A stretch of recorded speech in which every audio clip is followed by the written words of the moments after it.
Hey, thank you for coming. I'm going to be teaching you about the difference between fly fishing and bait casting. My name is Josh Cleveland, and I'm excited. I love fishing myself. Grew up here in Minnesota, land of 10,000 lakes. What a beautiful country. All right, so to jump right into it, this is my bait casting rod. Much more common than fly fishing. When you drive by a lake and you see people out in the boat, more often than not, they're going to be using this method of fishing. It's got really light line with something very heavy attached to the end. When you depress this button and then wing it out that way, the heavy lure is going to pull this light line. All right? And you've got to reel it all the way in. All right, so that's my bait casting rod. This is my fly rod, and with the fly rod comes a fly vest, because oftentimes you're fishing in rivers. You're not going to want to lug along a heavy tackle box. You want it to be portable. Now the difference with the fly rod is much longer, and you basically have a whip. You'll notice that the line is much thicker, which corresponds to weight. It's kind of like you're snapping a belt. You're trying to get this very light fly. It's just made out of fur or feather. Trying to get this out to the fish. Now, I do have the hook covered, so don't be concerned.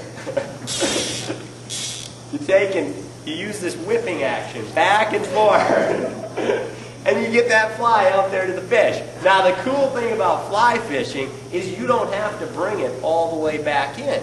So if you see a fish rise just a foot away from where you're at, with a bait caster, you're going to have to reel that all the way back in. With the fly rod, you're going to be able to pick it up, give it a little extra oomph, and now you've got your fly, your attractor, right where it needs to be.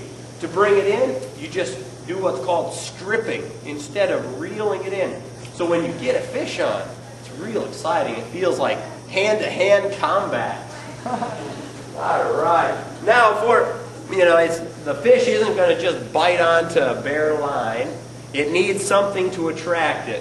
So when I'm using my bait caster, I've got something like this, which is called a deep diver. It's going to bring the lure down to where the fish is at.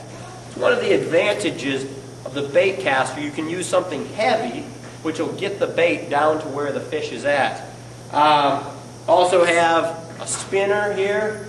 You'll notice that a lot of these things are meant to grab the attention of the fish. Or this would be more of a topwater buzzbait spinner.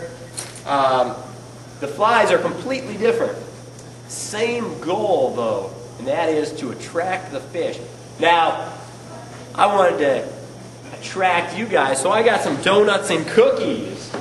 Alright, so these are excellent donuts, Blado's donuts, and excellent cookies. Ginger Snap, my favorite. I assume that they'd be yours. Pass them down and enjoy a donut or a cookie. Now, with the flies, we're also mimicking some sort of a natural food, some sort of natural bait. This would represent an egg sac from a salmon. Or if I go into my pocket here, I can show you a few other flies.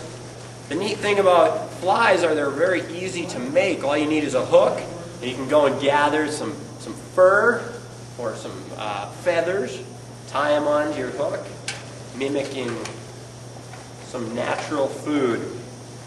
Also can use what's called a top water. It floats along the top of the water, and the fish come up to the lure and grab it. The thing about the flies, they're all going to be light. Why? Because the line is heavy. If the lure was heavy, you're not going to be able to whip it. Imagine having a brick on the end of your belt and trying to snap your belt. It's not going to happen. Well, that's the story with the fly rod. All right. I think we're about ready to have some hands-on. I'm ready to teach you guys, give you guys the feeling. Now, I hope that this little teaching session on the difference between fly rod and bait caster not only teaches you the differences, but also just gives you a love for fishing and gets you excited for springtime to come here in Minnesota. So, who could come up and give Well, let's start with the easier of the two. Let's try bait casting. Who would like to try the bait caster? All right, come on up. So all you're going to do is depress this button here, and then you're going to put your hand right there on the spool. You're going to bring it back, and you're going to bring it forward. Yeah! Excellent! All right, and then you'll just take and reel that back up. It's just a little bit of extra slack there, but with years of practice, that won't be a problem. Excellent. So we've got the heavy lure here on the end with the very light line. Or you want to give that another shot? Yeah. All right. That was terrible. No, that was all right. So put your hand right there on the spool, right there. Yeah, there you go. Excellent. All right. Not bad. Not bad. Very good. Yeah. All right. Yeah, that's all right. A little bird's nest happens every now and then. Then you can just reel that baby right back up. Yeah, it's maybe not going to happen right now. Well, that's all right. Let's go to the fly rod. Oh, no. That's all right. The lakes are still frozen, so I got time to fix the bird's nest. All right, who would like to try the fly rod?